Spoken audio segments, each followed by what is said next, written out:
kulanti wacan wanaagsan daawadayaal meelowda dadweynaha aad ka joogtaan waxaanu idin leenahay Ramadaan Kariim imkii haatanna ku soo dhawaada barnaamijka maxaa cusub oo aalaaba kala socotaan wararkii ugu dambeeyay ee dadka caanka ah ee Soomaalida iyo kuwa adduunka. Jamhuuriyadda Somaliland ayaa xabsiga u taxaabtay 3 fanaan oo kamid ah fanaaniinta ugu caansan magaalada Hargeysa kuwaas oo kala ah Barwaaqo Qalanjo, Xamda, Qaali, Super Saalax Arab iyadoo la sheegin sababaha xariga iyo dambiga loo haysto balse loo sababeynayo booqashadii fanaaniintan ay ku tageen magaalada madaxda Soomaaliya ee Muqdisho halkaas oo ay bandhig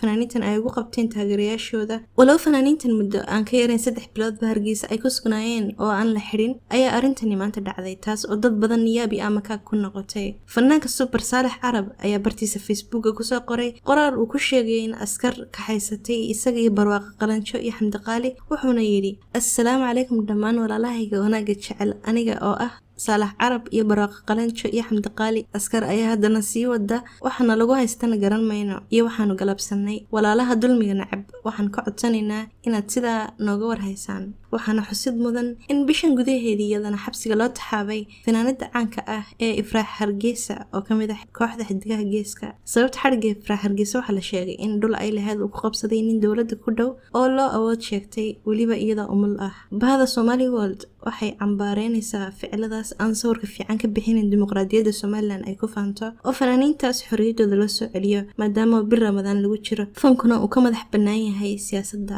sidoo kale waxaan ugu baaqaynaa madaxweyne Muuse Biixi inuu cafiyo xorriyadiisa u soo celiyo sida ugu dhaqsiyaha badan samafal Cabdimalik Muuse Aldoon oo ahaa ninka kaliya ee u sarakacay taakuleenta danyarta Somaliland. haddaad nagu cusub tahay nagu soo biir oo subscribe iyo gambalaalka taabo si aanay ku dhaafin muuqaaladan soo gelino sidoo kale nagaga xidhno bugagan ku leenahay baraha bulshada gaar ahaan Facebookga, Instagramka iyo Snapchatka.